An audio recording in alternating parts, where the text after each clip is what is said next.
नमस्कार दोस्तों, how are you.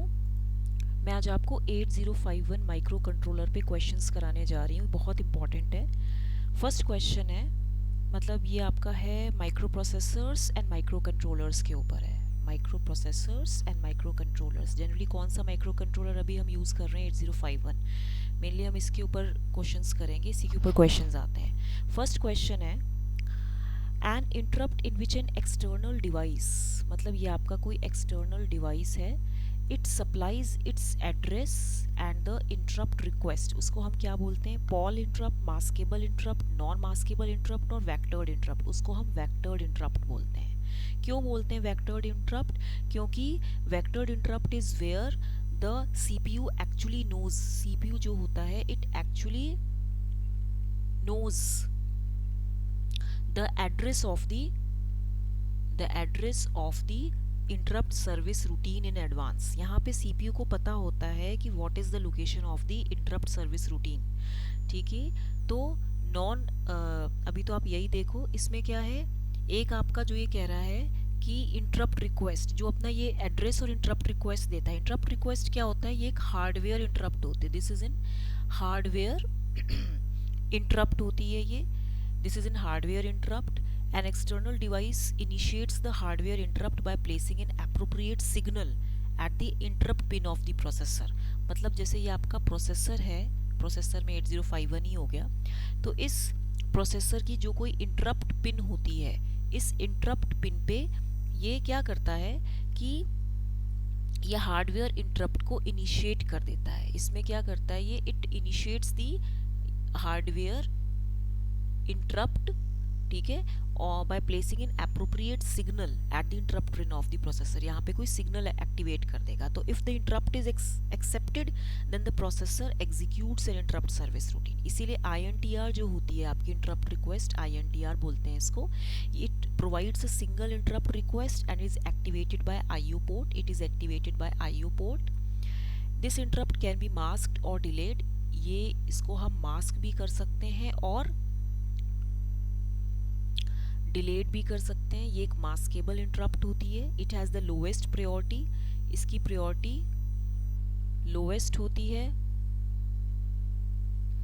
And ये नॉन वेक्टर्ड इंटरप्ट होती है। कैसी होती है ये, non vectored, it is a non vectored interrupt. It is a level triggered interrupt. ठीक है, नॉन वेक्टर्ड इंटरप्ट क्या होता है, it is where an interrupting device never sends an interrupt vector, जहां पे कभी भी इंटरप्ट वेक्टर नहीं देता। नेक्स्ट क्वेश्चन है, the number of machine cycles required for the execution of STA instruction is, STA मतलब store the contents of accumulator, इसकी number of machine cycles कितनी होती है, 4 होती हैं। क्यों होती हैं? क्योंकि आपको पता होगा मशीन साइकिल जो होता है, time taken to execute one operation, उसको मशीन साइकिल कहते हैं। Time taken to execute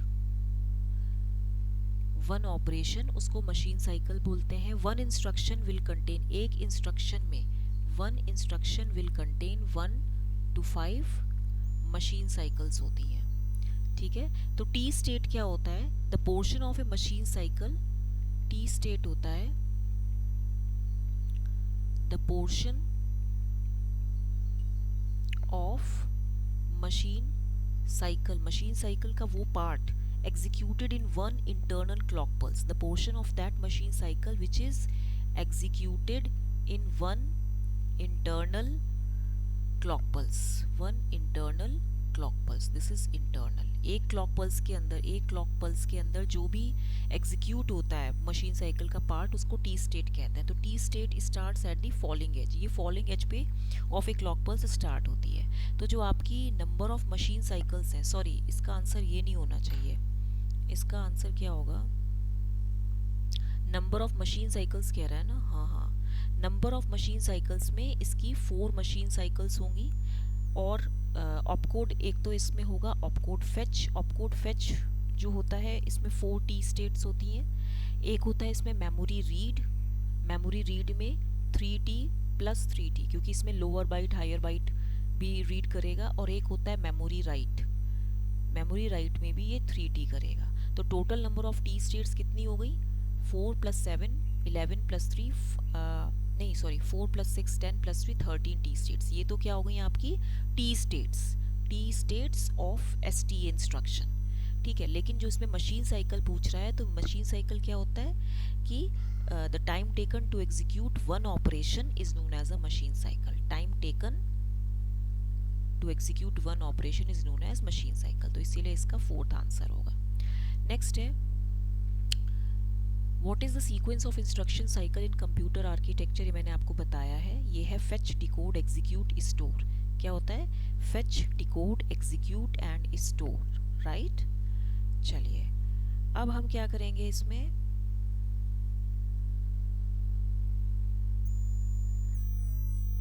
ALE line of an 8085 microprocessor is used, किस लिए यूज होता है? ALE is for address latch enable, तो किस लिए यूज होता है? इसका फोर्थ ऑप्शन आएगा, to latch the 8 bits of address lines AD7 to AD0 into an external latch, ठीक है। देखिए जो आपका एड्रेस लैच इनेबल है, ये क्या होता है? ये एक एक्टिव हाई आउटपुट सिग्नल होता है, it is an active high output signal होता है। It indicates that the bits on AD7 to AD0, ये जो बिट्स हैं इसमें, जो ये बिट्स हैं on the AD7 to AD0, ये क्या होते हैं? ये एड्रेस बिट्स होते हैं। Bits on AD7 to AD0 are address bits. तो this signal is use to latch the lower order address from the multiplexed bus, जो मल्टीप्लेक्स्ड बस होती है, ठीक है, इससे लोअर ऑर्डर एड्रेस जो निकलता है, जो लोअर ऑर्डर एड्रेस होता है उसको ये लैच करता है। It latches the lower order address from multiplexed बस and generate a separate set of 8 address line and generate a separate set of 8 address lines, ठीक है। तो ALE is never floated, it is used to demultiplex or multiplex data bus and address bus। ये कहाँ use होता है? It is used to demultiplex or multiplex the data and address bus, the data बस DB मतलब DB and address bus को multiplex या डीमल्टीप्लेक्स करने के काम आता है। When ever the processor sends a valid address on the multiplex lines it also makes the ALE high. जब उसमें प्रोसेसर कोई वैलिड एड्रेस इसको भेजता है तभी ये ALE हाई होगा। It is a high pulse active during T1 of any machine cycle, ये हाई पल्स एक्टिव सिग्नल होता है and it is provided by the microprocessor to latch the address into 8282 और 8283 address latch, ठीक है। चलिए ये हो गया। नेक्स्ट क्वेश्चन है आपका इन 8051 बाय डिफॉल्ट क्या होता है? ओनली टाइमर और काउंटर जीरो इंटरप्ट डिसेबल होता है? No. All interrupts are disabled, ये ट्रू है। Only system reset interrupt is disabled? No. Only timer और counter one interrupt is disabled, सारी इंटरप्ट्स डिसेबल्ड होती हैं इसमें, ठीक है। क्योंकि 8051 माइक्रो कंट्रोलर जो होता है it can recognise 5 different events, ये 5 डिफरेंट इवेंट्स को ये रिकॉग्नाइज करता है that cause the main program to interrupt from the normal execution. ये 5 सोर्सेज ऑफ इंटरप्ट्स जो हैं, एक होता है टाइमर 0 ओवरफ्लो इंटरप्ट, एक होता है टाइमर 1 ओवरफ्लो इंटरप्ट, एक होता है एक्सटर्नल हार्डवेयर इंटरप्ट जो ये INT 0 है, और एक है ये INT 0 INT 1, ये क्या होता है? एक्सटर्नल हार्डवेयर इंटरप्ट्स होती हैं। और एक होता है सीरियल कम्युनिकेशन इंटरप्ट, एक होता है सीरियल कम्युनिकेशन इंटरप्ट होता है जिसको हम बोलते हैं RITI, ठीक है। तो टाइमर सीरियल इंटरप्ट्स जो होती हैं they are internally generated by the micro controller.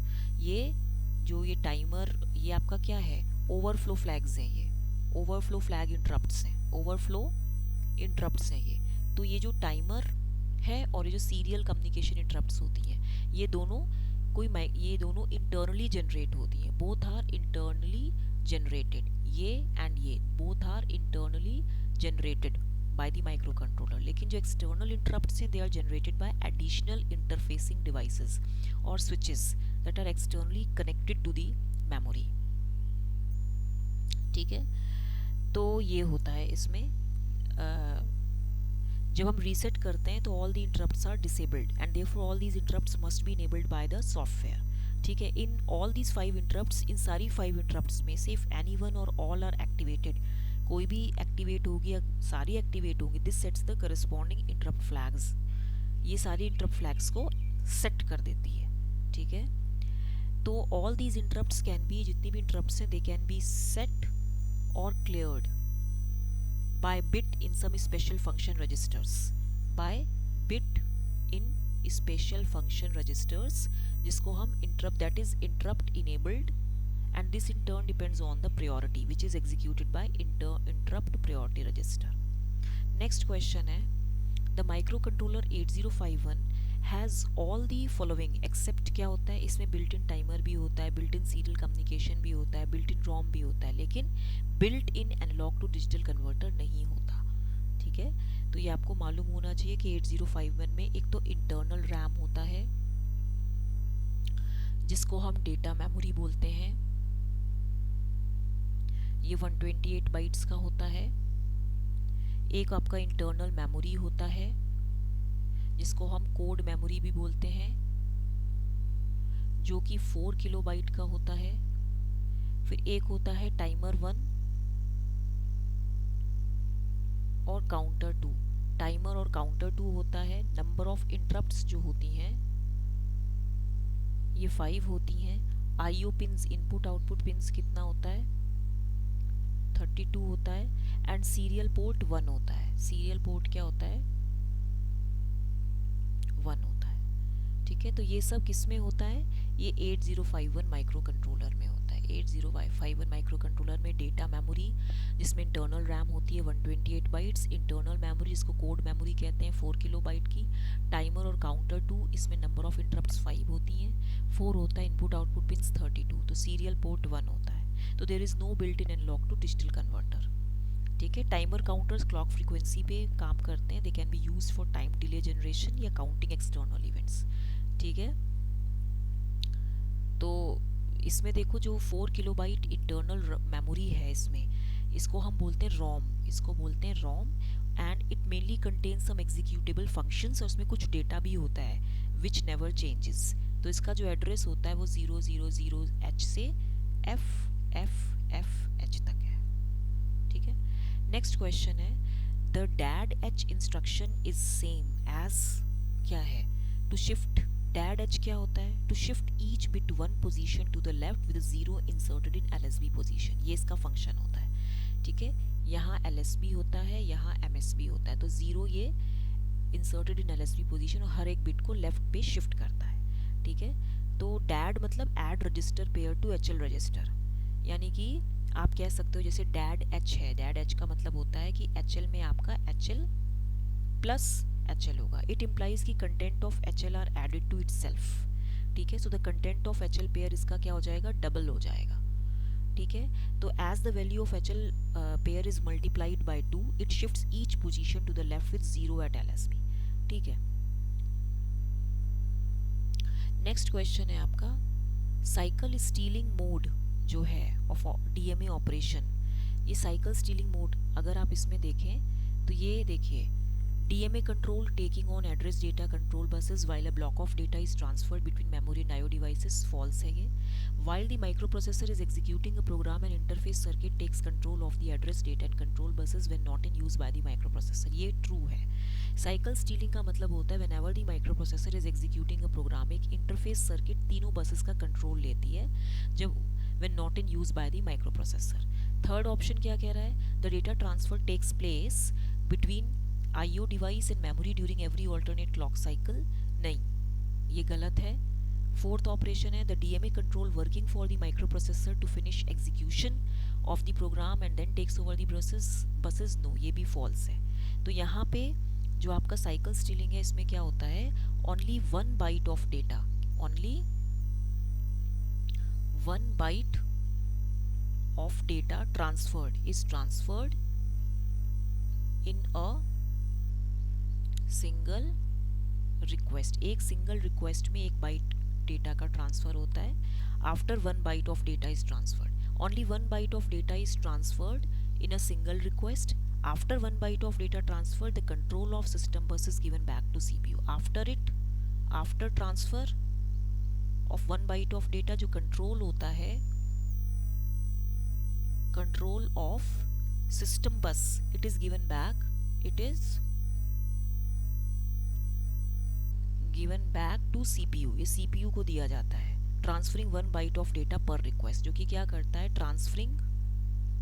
Transmitting और transferring 1 byte of data per request, हर रिक्वेस्ट पे 1 बाइट ऑफ डेटा को ट्रांसफर करता है, until the entire block of data has been transfer, जब तक कि पूरा ब्लॉक ऑफ डेटा ट्रांसफर ना हो जाए, until the entire block of data is transferred, transmitted और ट्रांसफर्ड। तो ये मैंने आपको आज कुछ क्वेश्चंस कराए हैं, नेक्स्ट क्वेश्चंस हम बाद में करेंगे। फिर इसने बोला ये सब कुछ नहीं होगा, इसका मतलब यही होगा साइकिल स्टीलिंग में कि only 1 byte of data has to be transferred in a single request, after the transfer of that 1 byte of data the control of system bus is given back to the CPU which transfers 1 byte of data per request until the entire block of data is transferred. तो जब भी microprocessor कोई program execute करता है तो interface circuit in तीनों buses का control ले लेती है while not in use by the micro processor. तो ये क्वेश्चंस अगर आपको अच्छे लगे हों तो इसको लाइक शेयर सब्सक्राइब करना मत भूलिएगा, ठीक है। बाकी क्वेश्चंस हम नेक्स्ट क्लास में डिस्कस करेंगे। Thank you very much.